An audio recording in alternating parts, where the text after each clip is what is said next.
بسم اللہ الرحمن الرحیم۔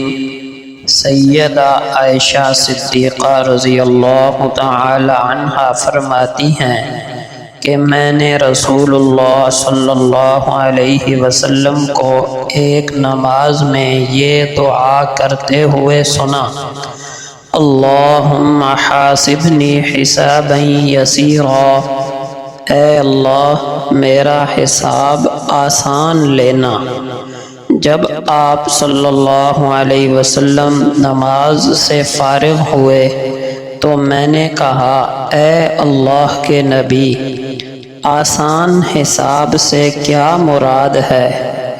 آپ صلی اللہ علیہ وسلم نے فرمایا: اس کا مطلب یہ ہے کہ اللہ اس کا نامہ اعمال دیکھیں اور درگزر فرمائیں۔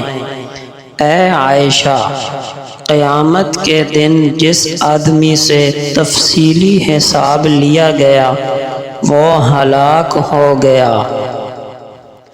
حضرت ابو ہریرہ رضی اللہ عنہ سے روایت ہے کہ رسول اللہ صلی اللہ علیہ وسلم نے فرمایا: اللہ اکبر، سبحان اللہ، الحمدللہ اور لا الہ الا اللہ، ان میں سے ہر ایک ذکر کے بدلے جنت میں ایک درخت لگا دیا جاتا ہے۔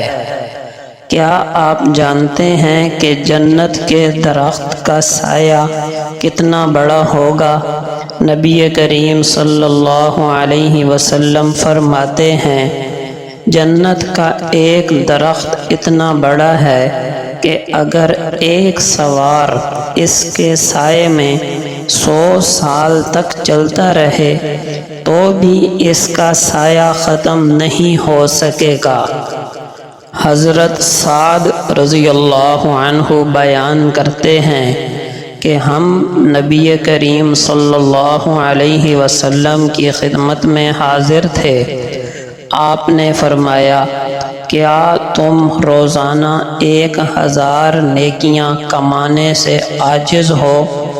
آپ کی مجلس میں بیٹھے ایک شخص نے پوچھا: ہم میں سے کوئی روزانہ 1000 نیکیاں کیسے کما سکتا ہے؟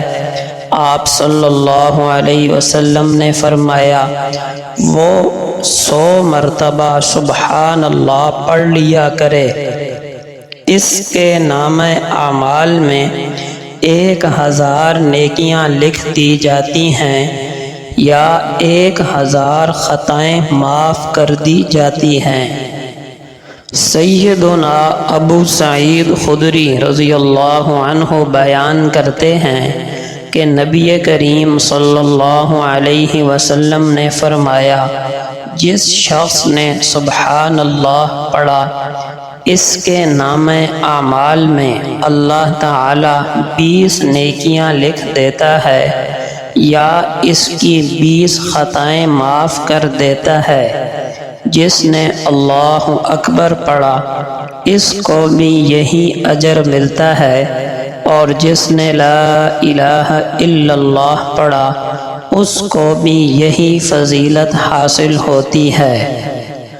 سیدنا انس رضی اللہ عنہ بیان کرتے ہیں کہ رسول اللہ صلی اللہ علیہ وسلم نے فرمایا: سبحان اللہ، الحمدللہ، لا الہ الا اللہ، اللہ اکبر، ان چاروں کلمات کو پڑھنے سے آدمی کے گناہ ایسے جھڑنے لگتے ہیں جیسے سوکھے درخت کے پتے جھڑتے ہیں۔ سیدنا ابو ہریرہ رضی اللہ عنہ سے روایت ہے کہ رسول اللہ صلی اللہ علیہ وسلم نے فرمایا: جس شخص نے ایک دن میں 100 مرتبہ سبحان اللہ وبحمدہ پڑھا، اس کے تمام گناہ ختم کر دیے جاتے ہیں، اگرچہ وہ سمندر کی جھاگ کے برابر ہوں۔ اس سے صغیرہ گناہ مراد ہیں۔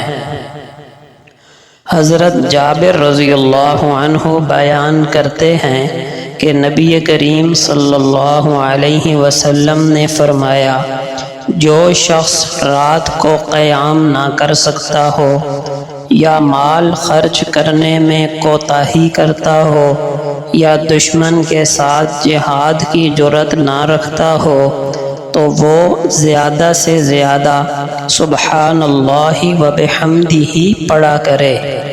یقیناً اللہ کے نزدیک یہ عمل راہ خدا میں سونے کا پہاڑ خرچ کرنے سے بھی زیادہ محبوب ہے۔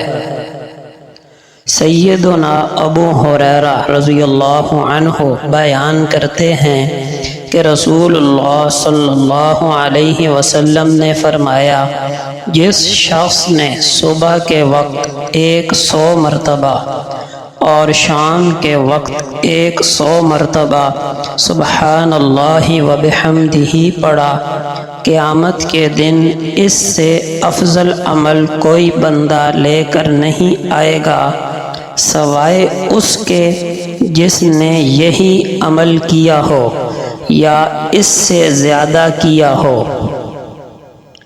ایک انصاری صحابی رضی اللہ عنہ روایت کرتے ہیں کہ نبی کریم صلی اللہ علیہ وسلم نے فرمایا، جب حضرت نوح علیہ السلام کی وفات کا وقت قریب آیا تو انہوں نے اپنے بیٹے کو وصیت فرمائی کہ اے میرے بیٹے، سبحان اللہ و بحمدہ پڑھتے رہا کرو، اس کی برکت سے اللہ تعالی اپنی مخلوق کو رزق عطا فرماتے ہیں۔ سیدنا ابو مالک اشعری رضی اللہ عنہ بیان کرتے ہیں کہ رسول اللہ صلی اللہ علیہ وسلم نے فرمایا، الحمدللہ پڑھنا میزان عمل کو نیکیوں سے بھر دیتا ہے، اور سبحان اللہ والحمدللہ پڑھنا آسمانوں اور زمین کے درمیانی خلا کو نیکیوں سے بھر دیتا ہے۔